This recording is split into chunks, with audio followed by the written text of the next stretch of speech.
예, 이제 권명수 선생님께서 발표해 주실 텐데요. 권명수 선생님께서는 그 시카고 신학대학에서 최재호, 칼 융, 폴 틸리히의 신비체험 비교 분석 연구로서 학위를 하셨습니다. 그리고 현재는 명상, 신비체험, 또 신앙 성장 등에 대해서 연구하시고 계십니다. 현재는 한신대학교 신학과 교수로 계십니다. 오늘은 연속적 믿음이라는 것은 연속적 발달인가 질적 변형인가 라는 제목 하에 발표해 주시겠습니다. 선생님 나오셔서 말씀해 주십시오. 저 그림이 인디아나주 뉴헤이븐에 가면 있는 일종의 조그만 채플입니다. 제가 파워포인트를 쓴지 한 두 달밖에 안 됐는데요. 그전에는 파워포인트를 못하고 말로 칠판 쓰기 뭐 해가지고 아래 한글에다가 폰트수만 키워가지고 이렇게 쓰다가 이래서는 안 되겠다. 그래가지고 한 두 달 됐는데 저 그림만 있고 그 뒤에는 글씨밖에 없어서 제가 미리 한번 이렇게 말씀을 드리고 시작하는 겁니다. 그렇군요. 이게 천장이 없는 교회가 개통교회 거의 없는데 독특한데, 이게 있고, 요 안에 있는 게 블랙 마돈나입니다. 혹시 아실지 모르겠습니다만, 유럽의 어떤 성당들 보게 되면 성모 마리아를 흑인의 모습으로 블랙 마돈나라고 되어 있다고 하는데, 그 나름대로 이게 의미가 있고요. 제가 아까 한 교수님께서 말씀하실 때 제 논문의 신비체험의 비교 분석 연구 대상 중에 한 사람이 틸리인데 이게 틸리를 기념하는 그 재단에서 만든 채플이고요. 여기서 이제 음악회도 열고 요 바로 건너편에 보면 틸리의 여러 가지 어록들 산책길을 만들어서 그의 뼈를 어디 한 곳에 묻어놓고 그런 공원이 있습니다. 그래서 제가 논문 거의 다 끝났을 때 거기 방문해서 거기서 샀던 거고요. 틸리는 상당히 불교적 사상하고 상당히 일치되고 많이 이렇게 유사하고 도움이 많이 되고 있습니다. 그래서 그거를 이제 우리가 이제 조금 학문적으로 말한다면 존재론적 철학자, 존재론적 신학자 그런 사람입니다. 그래서 보통 이제 우리가 이제 예수님을 말할 때 어떤 존재에 대한 믿는다고 그러니까 우리가 구세주라고 하는데 그분을 믿는 것라고 하는 하나님을 믿는 이해도 있고 이 존재 그 자체를 하는 사고하는 신관적 이해도 있거든요. 근데 틸리는 그런 쪽에 있는 사람입니다. 그러면 이제부터 저는 그래서 고맙습니다. 그래서 제가 연찬에서 이야기되고 또 주문받았던 것은 믿음을 종교 심리학적 시각에서 살펴봐달라는 주문을 받았는데 그렇게 하려고 하다 보니까 상당히 많이 힘들었습니다. 그래서 한 7, 8월 달 제가 상당히 많이 연구실에서 있기도 하고 어떤 때는 잠도 자고 그래서 제 아내한테 욕먹기를 다음부터 이런 과제는 절대 하지 말라고. 그래서 상당히 제가 힘들었었는데, 물론 제가 이제 종교심리학 그런 쪽 공부를 많이 했는데, 그래서 원래 참여할 때는 제가 생각했던 생각과 이 틀을 맞추다 보니까 좀 바뀌어서 좀 힘들었습니다. 그래서 제가 하는 거는 믿음을 연속적으로 발달하는 건지 아니면 질적으로 변형하는 건지 라는 그 두 가지 측면에 관련된 학자를 가지고 믿음의 발달에 관한 개강을 보고 또 질적 변형이라는 사람의 학자의 한 사람을 보면서 우리가 믿음을 어떻게 이해할지 또 믿음이란 무엇인지 또 그래서 여러분들이 어떻게 수행을 해가는데 그 믿음의 단계가 어느 정도 되는지 이런 면에 도움이 될 것 같아서 제가 이렇게 좀 많이 학문적으로 불교를 잘 모르지만 배운다는 심정으로 이렇게 제가 왔습니다. 그래서 이제 믿음이란 이렇게 저희들이 보면 faith라고 할 때 신앙이라고 주로 많이 말하는데 여기서는 이제 믿음이라고도 하고 신뢰라고도 합니다. 근데 또 다른 말은 belief라고 해서 신념, 믿음의 지적 요소인 교리, 신조 등을 의미하고요. 이 뒤에 있는 숫자는 저기 여러분이 갖고 있는 교재 쪽수를 말하고 저는 그 책에 있는 것들을 차근차근 정리해가면서 어떤 때는 건너뛰고 그런 식으로 갈 겁니다. 그랬을 때 믿음을 저는 이제 제가 종교심리학, 치유, 상담학 그런 쪽으로 공부를 해서 믿음하면 건강한 믿음, 건강치 못한 믿음 그런 생각을 이렇게 해보게 되고요. 좋은 믿음, 나쁜 믿음도 있는 것 같습니다. 그래서 그 바람직한 믿음, 바람직하지 못한 믿음. 아마 그 지하철에서 만나서 좀 약간 저도 얼굴 찌푸릴 때가 있는데 그분들은 아마 이게 믿음을 가져도 조금 우리가 바람직하지 못한 어떤 상태의 믿음을 갖고 있어서 그렇게 되는 건 아닌지. 그래서 여담입니다만 제가 한 번은 지금은 아닙니다. 옛날엔 고양시에 살았었는데요. 어디 한 군데 가서 강의를 해서 그 고양시를 타고 가다 보면 전철을 타고 가다 보면 이게 분홍색 그 양복을 끼고 넥타이를 매시고 백구드를 신으신 연로하신 분인데 이렇게 다니시면서 이렇게 전도를 하시는 분이 있었습니다. 그래서 하시는데 그냥 하셨으면 좋은데 그 여학생들, 고등학생들한테 가서는 조금 이렇게 좀 들어서 해서는 안 되실 말씀들을 하더라고요. 그래서 기분 나쁘다고 이제 생각하고 있었는데, 그래서 어디 이제 강의를 하는데, 이런 분이 있었다. 근데 저희 이제 기독교 계통에 있는 사람들이죠. 그래서, 이런 그 마음에 불편하고 우리가 이래서는 안 되지 않겠냐. 얘기를 했는데 좀 분위기가 좀 이상해진 거예요. 그래서 눈치가 저도 이제 그냥, 근데 왜 그러냐고. 그래서 이제 어떻든 이게 끝나고 그 옆에 있는 사람한테 물어봤더니 그 하는 사람의 딸이 거기 수업에 들어있는 학생이 있더라는 거예요. 그래서 야, 이 세상이 너무 좁다. 그래서 말 조심해야 되겠다. 그런 생각을 했었는데 어떻든 우리가 오늘 믿음을 이야기할 때 그 믿음이 중요하냐? 그러면 믿음이 어디? 그 다음에는 깨달음의 그 단계는 어떻게 되느냐? 그럼 그 깨닫고 나면 믿음이 필요 없느냐? 그 믿음은 그 전과 후가 어떻게 달라지느냐? 이런 것들은 그 믿음의 발달을 이야기하는 거라고 생각하고요. 그래서 오늘 그걸 보도록 하겠습니다.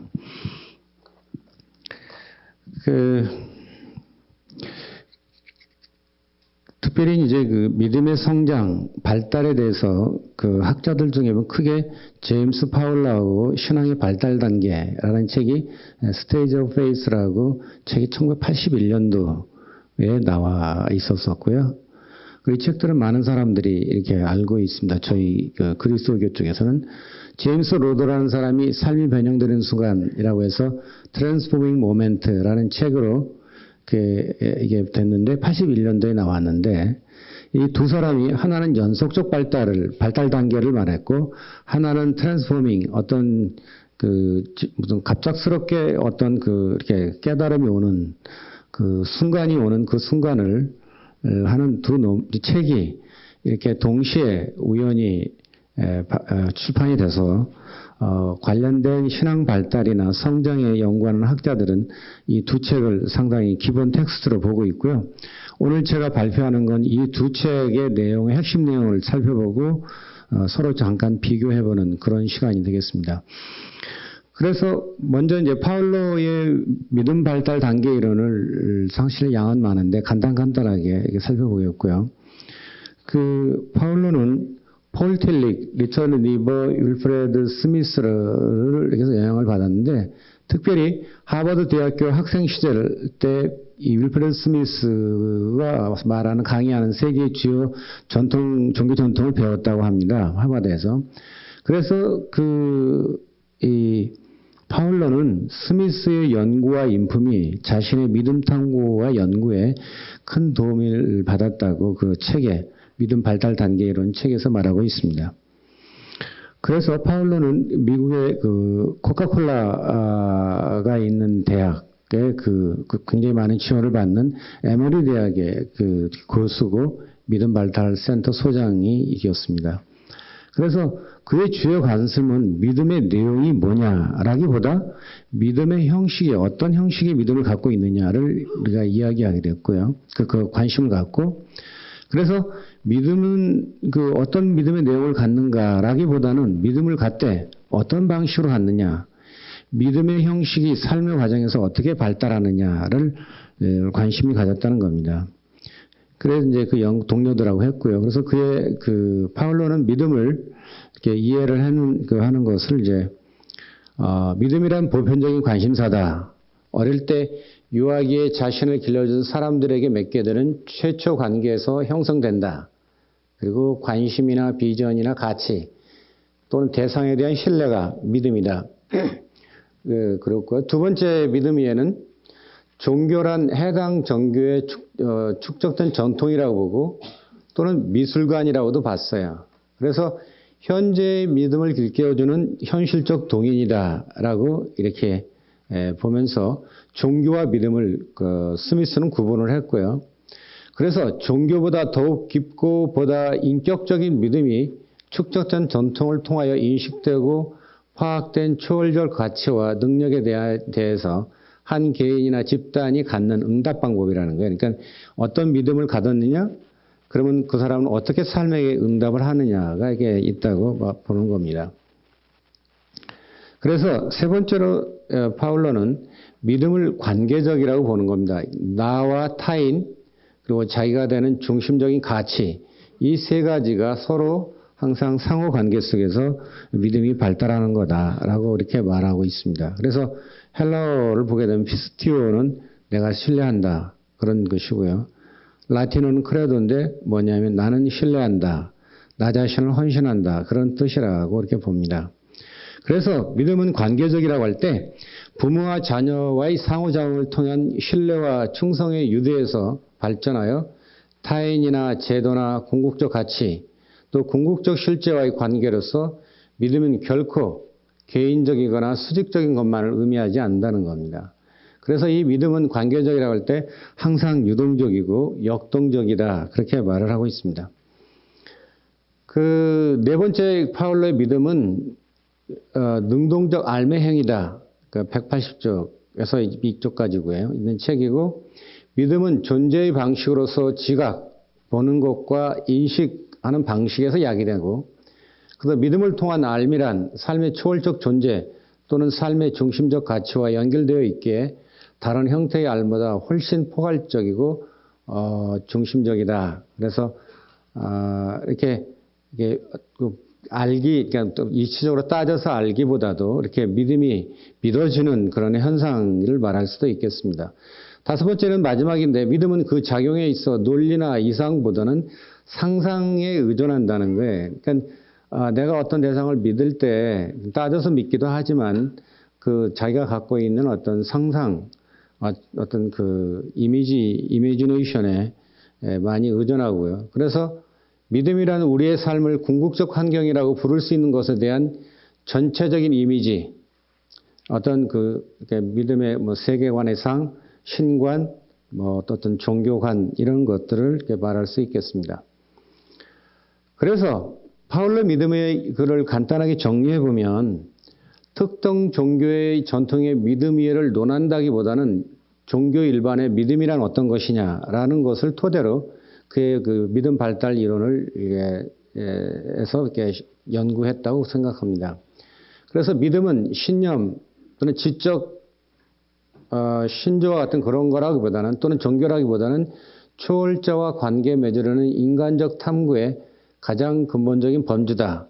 그래서 관계적이고 또 믿음의 인식은 논리적 객관적 요소도 있지만 정서적 요소도 또 상상의 요소도 많이 참여한다고 그렇게 말을 하고 있습니다.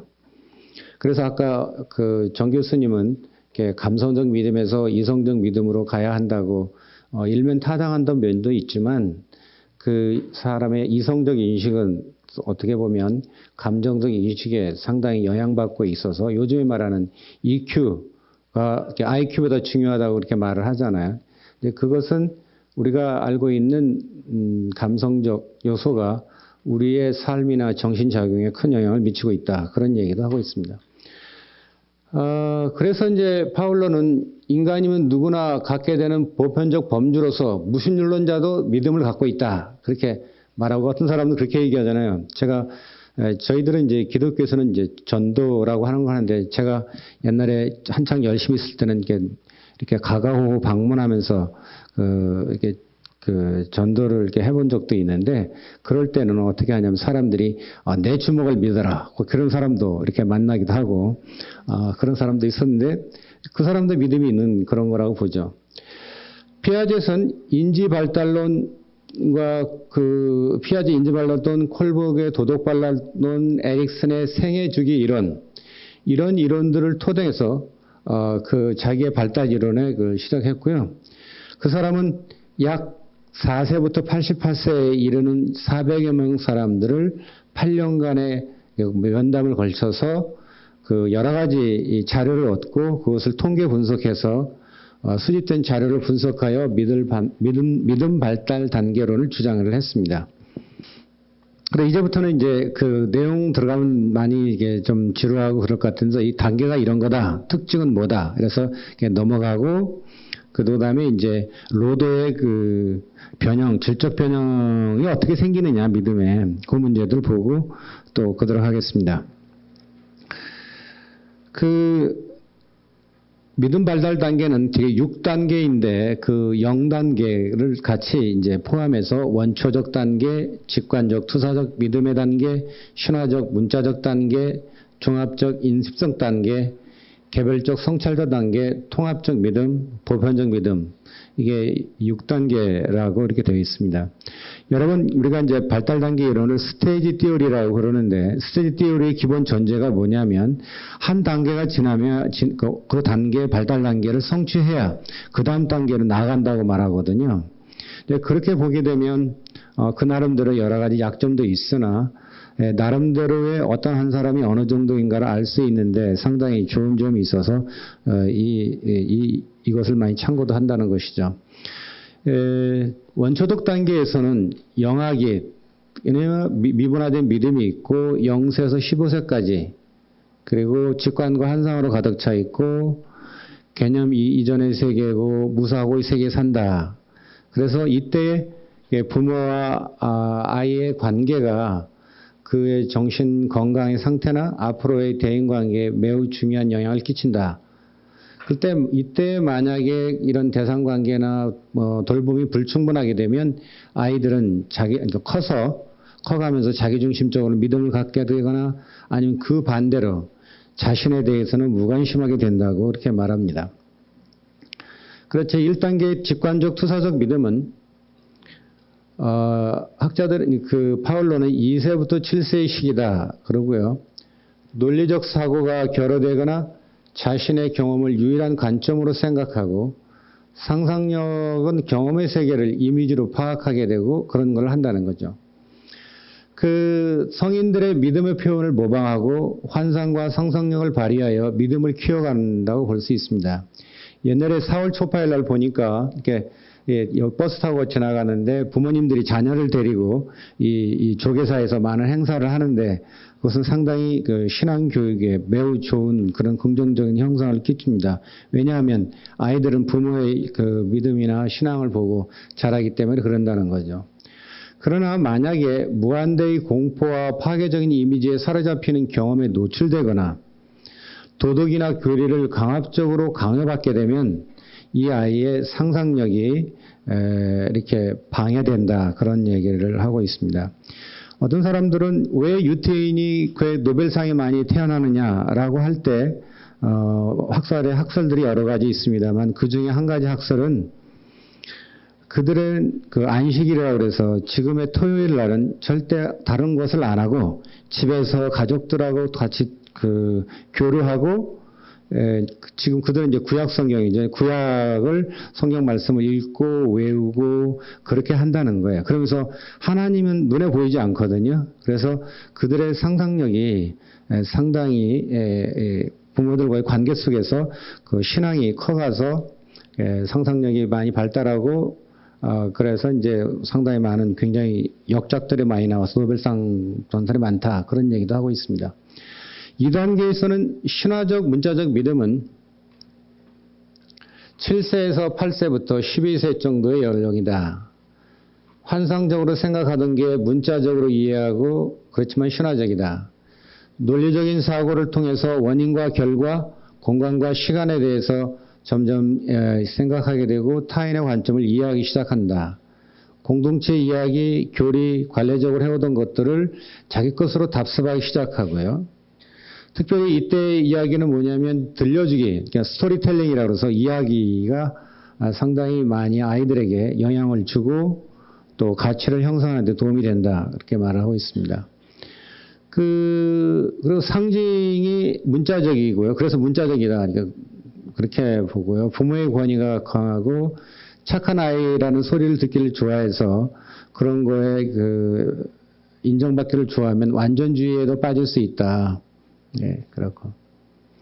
또, 그래서 정당한 대우를 받지 못하면 객관적 상황의 평가보다 자기 비난하거나 비하하거나 또 상대를 무조건적으로 거부하게 되는 그런 흑백 논리적 믿음을 가질 수도 있게 된다. 그렇고요. 종교 경전을 문자 그대로 받아들이게 되고 그래서 그의 정신을 자롭게 하는 믿음 디딤돌보다는 성장의 걸림돌이 될 수도 있는 그런 위험성도 갖고 있다. 그래서 우리가 경전을 문자적으로 학습하기보다 또 자연스럽고 안전하고 성숙된 분위기가 필요하다 그러는데 저희 같은 경우는 이렇게 성경 구절을 외워야 이렇게 밥을 먹게 하거든요. 합숙을 하면 그러면 그 구절을 외우게 하고 외우려고 상당히 하고 이제 못 외우는 사람은 밥을 좀 늦게 먹고 막 그래서 이런 걸 보게 되면 상당히 좋은 이미지를 갖지 못하겠구나 그런 생각도 들었습니다. 3단계에서는 인습적 단계, 그래서 이제 관례적으로 이렇게 따라가는 단계다. 그렇게 볼 수 있겠고요. 12세부터 청년기까지라고 말하는데 파울러가 발견한 사실은 면담한 많은 사람들이 2단계에 속하더라는 거예요. 인습적인 단계, 관례적으로 남이 하니까 따라서 하는 그런 단계다. 그렇게 이야기하고 있습니다. 그런데 이제 2단계에서는 인식하지 못했던 그 이야기들에 포함된 모순들을 하게 되면서 반성하게 되고 또 자기가 좋아하는 인습을 따라서 하게 되고 또 표준에 따라 삶을 살고 의미를 부여하는 수능주의자의 삶을 산다는 겁니다. 그래서 인습, 관습적 삶에 순응한다. 그렇게 되었고요. 그래서 이 사람이나 이때 이제 인수적 단계에 우리가 생각해 볼 것은 그 사람이나 종교의 믿음이 건전한 관가의 여부를 어떻게 우리가 알 수 있을까? 했을 때 그 갖고 있는 믿음이 인간의 내적인 자유를 성장시키고 인간의 책임을 강화시켜주는 방향으로 가는가? 또 죄나 용서를 어떻게 처리하고 있는가? 인간의 표면 행위에 관심이 있는지 아니면 인간의 인격에 관심이 있는지 정도에 따라서 이 사람들이 이게 건전한 믿음이냐 아니 건전한 종교냐라고 우리가 평가할 수 있다고 학자들은 그렇게 이야기하고 있습니다. 개별적 성찰적은 18세부터 후기이고요. 30대, 40대가 되어도 못 알은 사람도 있다 그러고 비판적 성찰적 능력이 있고 가치 심령을 정렬하고요. 타인과 자신 간의 역할에 얽매이지 않고 정체성을 시도한다. 그래서 자신의 관점에 따라서 이런 주변에 있는 믿음을 동화시키려고 하고 또 상대도 다른 사람도 그렇게 한다 보고요. 외적 권위에 대한 중단이 되고 또 이런 사람들에게는 선택을 해야 되기 때문에 긴장이 발생하는데 개인, 자아 실현 욕구, 상대적인 가치, 절대적 가치 이렇게 되고 있습니다. 초인적인 노력, 그래서 이제 초인적인 이렇게 권위를 중단하고 스스로 이렇게 초인적 노력을 하다가 실패하게 되면, 죄책감이나 자학의 악순환의 굴레에 허덕이게 되고, 성공해도 또 이렇게 만족 못할 수도 있습니다. 그래서 실제와 타인의 관점을 자신의 세상으로 강력하게 통합하려고 하는 그런 경향이 있고 또 노력하고 초인적으로 한다. 그런 것입니다. 통합적 믿음은 보다 성숙한 단계로서 대화하고 우주관을 세우는며 이분법적 사고를 넘어서 이렇게 역설과 진실을 통합하려고 이렇게 노력을 하고 상징의 힘도 이렇게 하고 있고요. 마지막 6단계입니다. 이건 이제 마지막 단계라고 그래서 우리가 이제 관심을 끄는데 그 도덕적, 금욕적 실천을 통해서 5단계의 특성인 변증법적 분리에서 벗어나 이게 극복한 상태고, 바울은 그렇게 얘기합니다. 그러니까 유대교, 기독교, 이슬람교 같은 유일신 종교에 대한 굳건한 믿음이 있지만 믿음만 있는 게 아니라 윤리성도 있고 초월적 신성의 특성에서 우러나와 개별의 소유성에서 벗어나 서로 것을 나누기도 하고 모든 존재를 위한 약속된 하나님 미래를 위해 서로 이렇게 존중하는 삶을 산다. 이렇게 해서 이제 자아신화를 완성했거나 그렇다고 완전히 발현했다는 뜻은 아니다. 하지만 희생적 사랑을 다른 사람과 나눌 수 있다. 그래가지고 이제 간디, 테레사 수녀, 마르틴 루터 킹 2세도 있는데 한국 사람 같은 경우는 뭐 한용운 선생, 유영모, 함석헌 선생, 또 아까 성철 스님 여러분들을 이렇게 말씀할 수 있겠다고 보고요. 근데 이제 파울로는 중요한 게 이제 대개 여기 신자들은 6단계 못하고 3단계에서 5단계 수준에 있다. 그런 얘기를 하고 있습니다. 그런데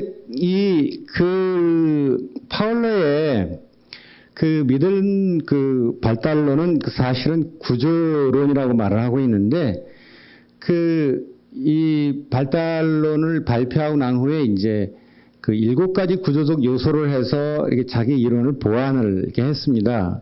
있는 게. 그래서 이제 그 믿음 발달의 그 내용을 보면 7가지 구조적 요소가 이렇게 변해가면서 새로운 단계로 나아간다는 거예요. 그 내용이.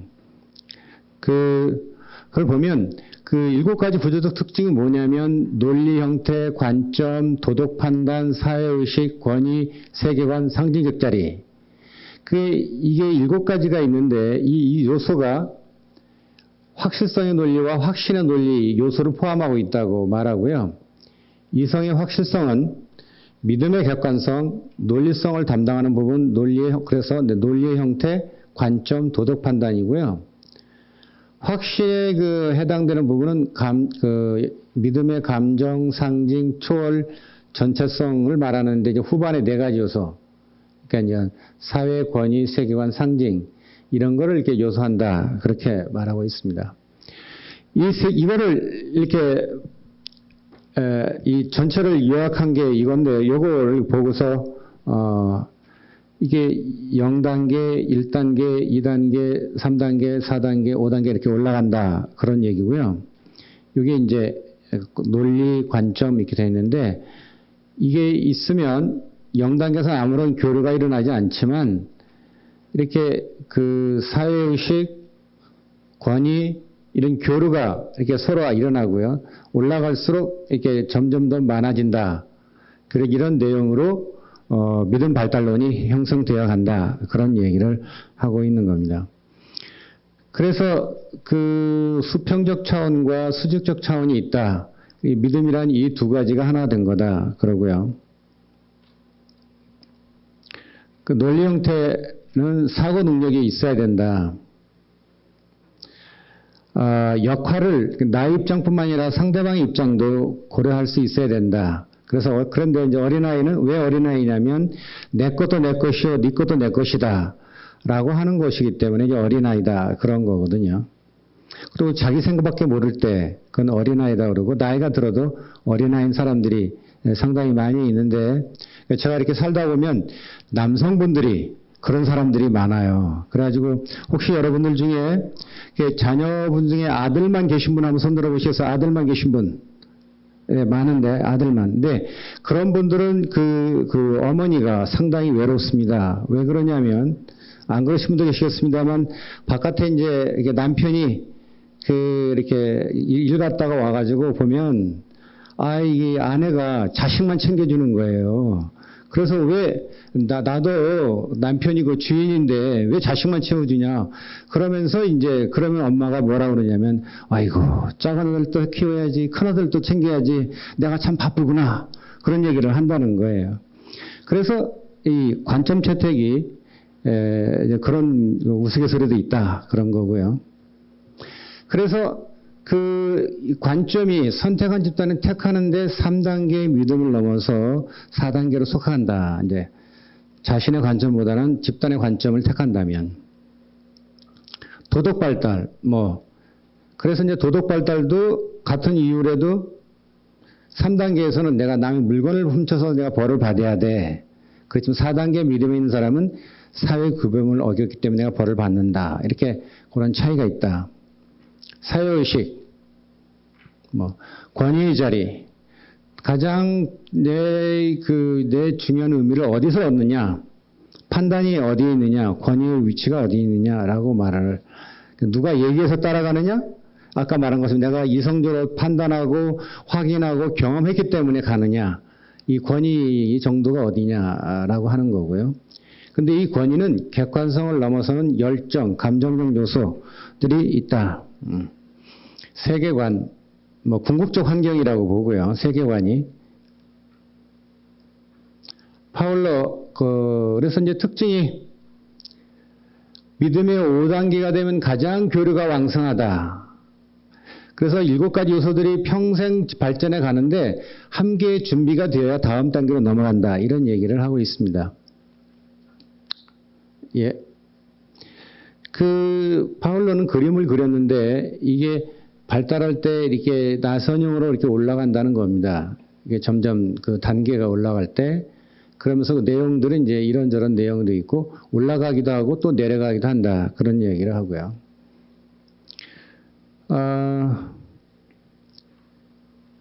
이 파울로의 그 많은 사람들이 이야기하고 있지만 그 특징은 뭐냐면 회심을 인정하나 크게 신정하지 않았고 회심 경험자들의 회심 경험, 그러니까 강력한 그 경험을 했음에도 불구하고 이 파울로가 봤을 때는 다음 단계로 넘어가지 않는 사람들이 많더라는 거예요. 그래서 이제 강한 경험 이후에 지원해줄 후원자나 공동체나 선지식이나 이런 것이 없으면 강한 일종의 그 깨달음의 경험이라든가 어떤 종교 체험을 했다고 해도 우리가 믿음의 발달에는 이렇게 긍정적 영향을 못 미칠 수도 있다. 그런 거고요. 그 이제 그 장점이 많이 있었습니다. 장점은 긍정적인 뭐냐면 이 사람이 어느 정도에 있는지 또 그 순간의 체험보다 인간의 주어진 가능성을 토대로 발달해 간다든지 책임적인 존재가 중요하다든지 이런 걸 해주는 장점이 있는 반면에 약점은 뭐냐면 너무 인지적이라는 거예요. 합리적인 차원에서 정의했고 7가지 구조 요소 중 4가지 후반부에 있는 요소는 어떻게 보면 자아 발달 요소와 굉장히 비슷해서 이게 개념 설정이 조금 분명치 않다. 그가 조사한 통계가 보면 백인들이 거의 99%거든요. 그리고 이제 그 여성 남성은 비슷했는데 그래서 이 이론은 서구의 백인에 관련된 이론이지 아시아나 이런 쪽에 적용하기에는 여러 가지 고려해야 할 사항이 많다. 그런 얘기를 말하고 있습니다. 근데 제임스 로더인데요. 로더의 이론은 간단합니다. 이 사람은 먼저 철학 박사학위를 받고 난 다음에 정신건강 클리닉을 하고 그 다음에 임상심리학 공부를 하고 피아제 연구소를 하고 난 다음에 프린스턴 신학교의 기독교학 교육철학 강의를 했었고요. 예. 좀 시간이 많이 지난 것 같아서요. 그러면 이제 로더는 이 사람이 이제 철학자였는데 한 번은 70년 9월 2일 날 프린스턴이 동부에 있거든요. 근데 퀘벡으로 여름휴가를 가다가 고속도로에 어떤 여성 2분이 차가 고장나서 사람들의 손을 들고 있더라는 거예요. 그래서 이거를 그냥 지나칠까 하다가 그렇지 안 되지 해서 세워서 차 밑에 들어가서 차를 고쳐주고 있는데 어떤 다른 차가 지나가다가 60년 동안 한 번도 사고를 내지 않았던 사람이 그 두 차를 덮쳤어요. 그래가지고 옆에 서 있던 원래 고장난 차 주인도 크게 다쳤는데 이 로더 이 박사만 굉장히 약간 긁히는 정도이지 안 다쳤어요. 그래서 이 사건 이후로 로더는 완전히 자기가 삶이 질적으로 바뀌게 됐어요. 그 두 가지 큰 경험을 했는데 나는 내 가족을 너무너무 사랑하는 사람이구나. 이런 교통사고에는 목적이 있다. 분명히 무슨 놈이 있다. 라는 생각이 들었고요. 그래서 이제 그래가지고 로더는 키엘케고의 진리란 사상의 토대를 하고 있는데 진리란 객관적 개념화된 체계에서 완성되는 것이 아니라 실존하는 인간의 주관적인 결단이다. 하나님 앞에서는 단독자다. 그래서 인간이 되어가는 과정에는 미학적, 윤리적, 종교적 단계다. 이 단계는 그리스도를 통한 믿음의 도약을 통해서만 알 수 있다라고 해서 이렇게 이야기를 했습니다. 근데 그래서 이 사람은 자기 경험을 토대로 해서 연구를 하다가 변형의 논리라는 걸 발견하게 되었고 확신 체험이 중요하다고 생각했고요. 하다 보니까 이 분야 연구가 너무 안 돼 있다고 해서 연구를 이렇게 이분이 많이 했습니다. 그래서 변형이란 의도나 발달의 연속성을 따라가는 것이 아닌 그런 게 나아가는 높은 형태로 가는 거고 애벌레가 변해서 나비로 가는 거다. 그래서 획기적으로 변하는 회심과 같은 거다. 그렇게 됐고요. 변형을 일어나게 하려면 확신적 인식이 필요한데요. 그 확신의 체험의 중심에 확신적 인식이 있고 이런 체험을 인식사건이라고 하는데 어떤 깨달음이라고 하든가 도노와 같은 그런 거였고 이것이 인간의 믿음을 성장시키고 발달하게 한다. 그렇게 말을 합니다. 그래서 확신은 객관적 이성의 판단을 뛰어넘어 의지와 관련된 통합을 하고요.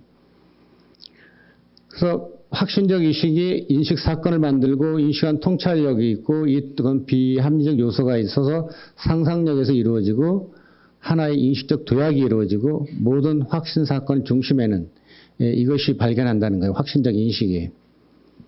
그 인식 사건은 크게 5가지 일반적인 사고하는 것 같은데요. 갈등이 있고 그래 갈등이 있으니까 탐색을 하게 되고 그 탐색을 하면서 오랫동안 탐색을 하다가 어느 한순간에 상상력이 발휘되면서 통찰이나 비전이나 상상력을 해가지고 어떤 건설적인 일이 일어난다는 겁니다.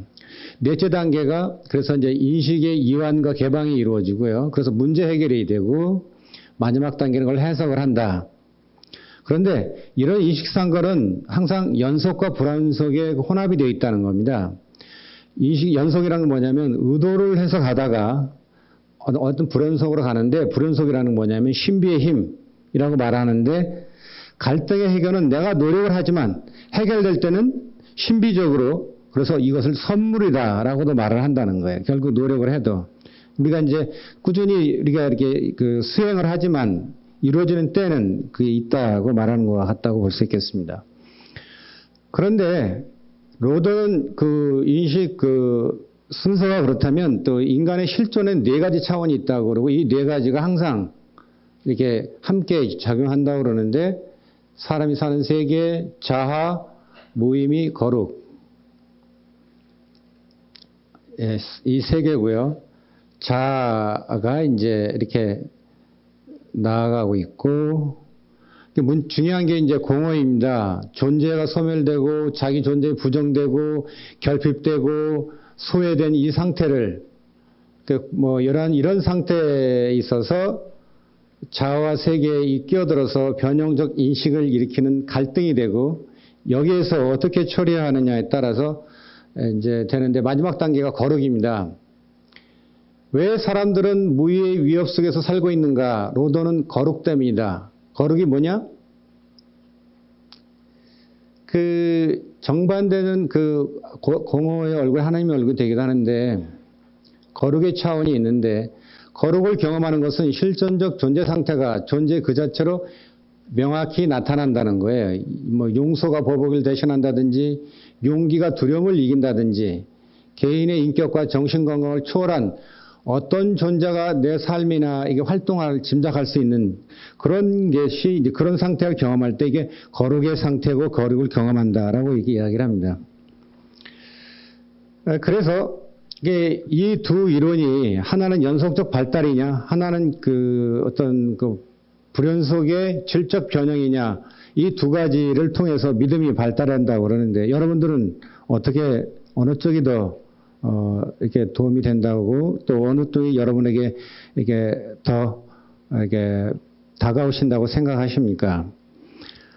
그 로더의 이론은 기어가 굉장히 학문적으로 다루기 쉽지 않은 것, 강력한 종교 체험을 확신적 인식사건으로 분석하고 심리 역동과 구조적인 관점을 통합했다는 거예요. 그래서 전인적 변화를 설득력 있게 제시하고 이렇게 깊은 관계가 있다. 신비 체험과 인식 변형 간에. 그 약점은 그 객관성의 문제에 있다는 거예요. 그 각각 경험마다 독특성이 있기 때문에. 그러면 너무 분석 사건에 치중하다 보니까 어떻게 하면 이런 인식 사건을 일어나게 하는가에 대한 로드는 그 논의를 많이 하지 않고 있습니다.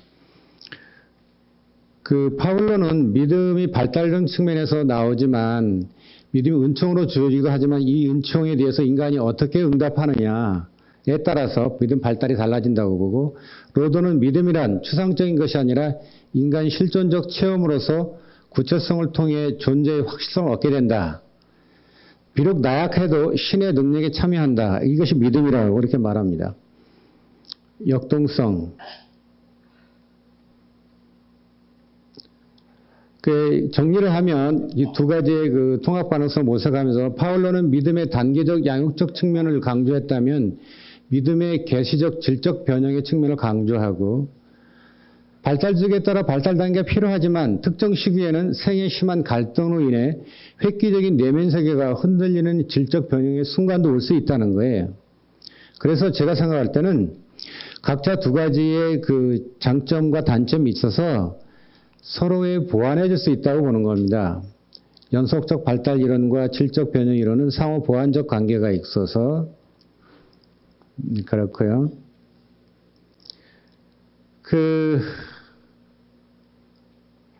나가면을 마지막 읽고 마무리하겠습니다.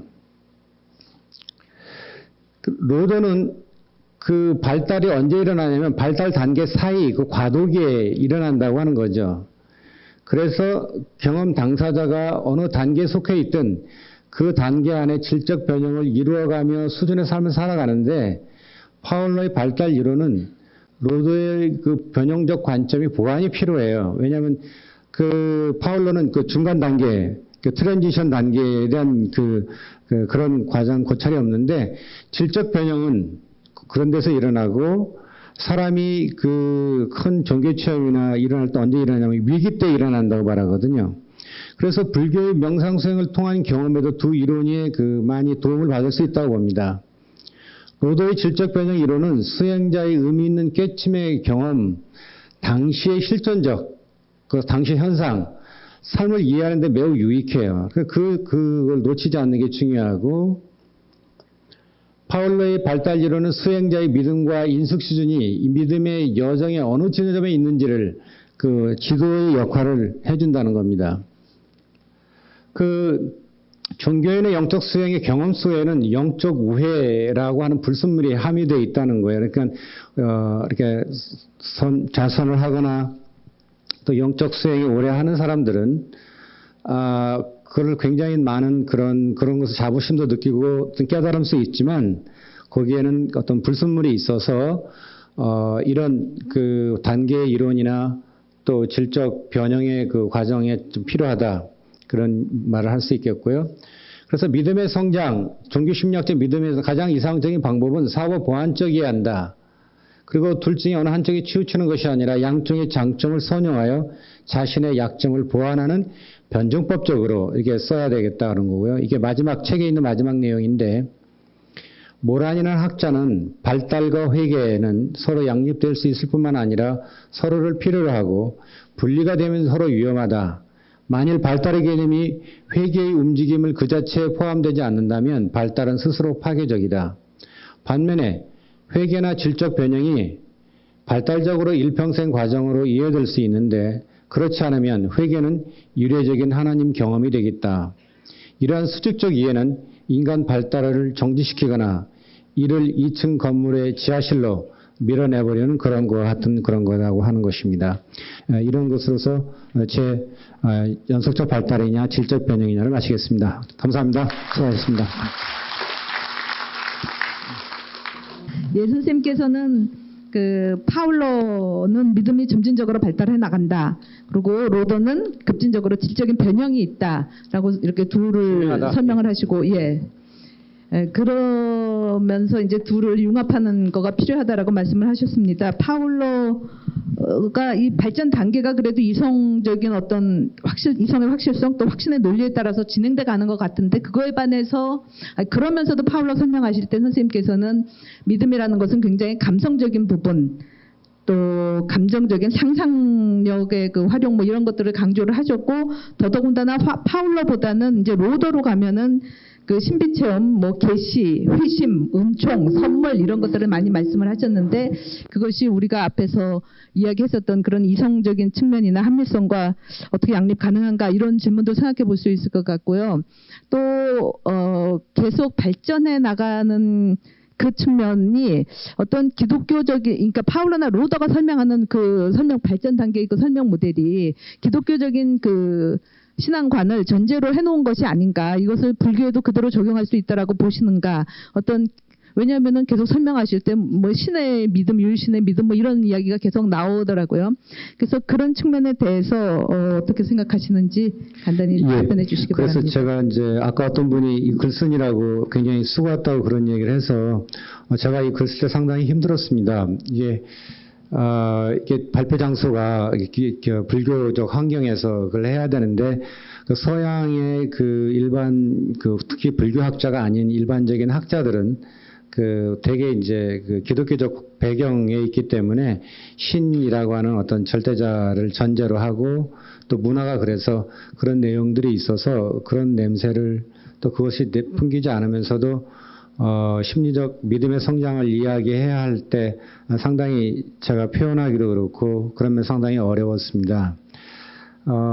이제 그러나 아까 제가 말씀드렸던 것처럼 사람이라는 것이 어려서부터 이렇게 우리가 이제 죽기까지 계속 성장해 간다고 이렇게 말을 하거든요. 어떤 형식의 변화가 있어야 건강한다고 이야기할 때 이런 발달 이론이 약간 그러나 이제 우리가 어떤 방향으로 가야 할지 또 어떤 사람은 어느 상태에 있는지를 보여주는 지도의 역할은 한다고 보고요. 또 그 반대인 로더의 입장도 우리가 어느 때 조심해야 될까. 이렇게 우리가 마냥 혼자 수행만 한다고 또 물론 어느 특정 되면 준비가 되면 반개가 됐다가 온개가 되러 갈 수도 있겠지만 우리가 마냥 기다릴 수가 없는 상황 속에서 이런 소위 이론적 작업이지만 이 사람들은 해보지는 않았던 것 같아요. 수행 같은 로더는 이제 자기가 죽을 뻔에다가 살아난 경험을 통해서 인생이 확 바뀌었던 경우지만 그래서 이제 로더 같은 경우는 그런다는 거예요. 한국인 어느 교수가 쓴 글을 읽었는데 미국의 어디 대학에 가면 교수가 강의를 하는데 강의하다가 눈물을 흘리면서 강의하는 강의가 있다는 거예요. 그 사람이 누구냐면 로더였다는 거예요. 그러니까 그 은혜스럽게 내가 사는 거는 진짜 은혜 속에서 너무너무 감사해서 그렇게 했다. 그런 얘기를 했다고 하는데 믿음 신적 존재의 여부 그거는 좀 많이 복잡한 얘기인 것 같고요. 예. 그래서 아까 감성 문제 했는데요. 저도 이제 물론 따져보고 나가는 면에서는 이성이겠지만 그 따지는 존재나 또 열성이나 그 뒤에는 보이지 않게 감성적 요소가 있다고 저는 생각하고 그런 면에서 그걸 조금 정박사는 좀 구별하시던데 그렇게 구별해 보는 게 좋지 않을까. 그런 면에서 감성적 요소인데 파울로는 자기 책에 이제 너무 인지적이니까 이야기를 했지만 그래도 여전히 인지적이다. 뭐 그렇게 평가를 내릴 수 있겠습니다. 예. 예, 근데 로더가 차 사고에서 자기가 크게 다치지 않은 거를 은혜다라고 생각하면 그때 다친 두 여인은 어떻게 됩니까? 예. 그냥 해본 이야기. 예, 그렇죠. 굉장히 큰 엄청난 사고였는데 감사하다 그런 뜻이었겠죠. 뭐, 예. 예. 예, 뭔가, 그러니까 이성적으로, 합리적으로 또 자신이 노력만 한다고, 수행만 한다고 다 되는 게 아니라, 뭐, 불교에서도 마찬가지로 그 시절 인연이 돼야 되고, 또 뭐 선지식을 만나는 그런 외연도 갖추어져야 되고 하니, 그러니 어떤 의미로는 그런 선물적인, 그런 은혜적인, 뭐 부처님의 가피도 있어야 되고, 뭐 이런 식의 그 측면이 함께 또 이런 예, 서양의 이론들을 통해서 보완할 수 있는 부분도 있을 것 같습니다. 예, 오늘 말씀 감사합니다. 네, 고맙습니다. 예.